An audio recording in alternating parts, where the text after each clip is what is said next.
The narrative surrounding US pressure on India often centers on India's continued purchase of Russian oil.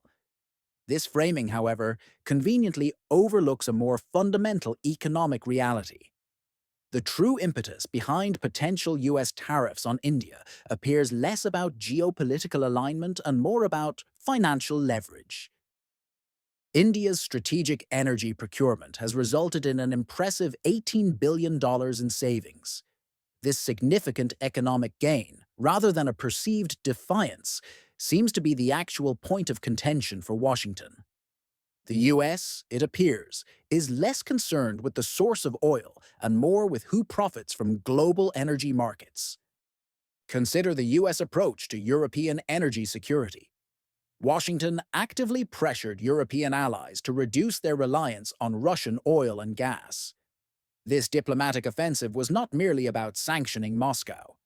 It simultaneously created a lucrative market for American energy exports. The US then capitalized on this manufactured demand, selling its own oil and liquefied natural gas to Europe at significantly inflated prices. This tactic reveals a clear pattern of economic self-interest disguised as geopolitical strategy. It underscores a transactional approach to international relations. India, unlike many European nations, refused to succumb to this economic arm-twisting.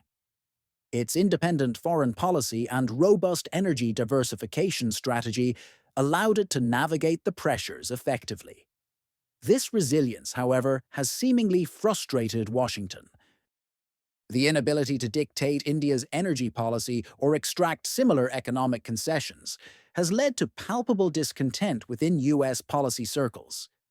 The threat of tariffs, therefore, emerges as a punitive measure, a consequence for India's economic autonomy. This transactional foreign policy approach gained significant traction during the previous US administration. The pursuit of short-term financial gains often overshadowed long-term, strategic alliances and diplomatic goodwill.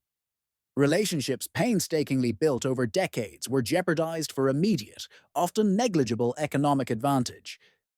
The notion that a businessman makes a better president is fundamentally flawed in the realm of international relations.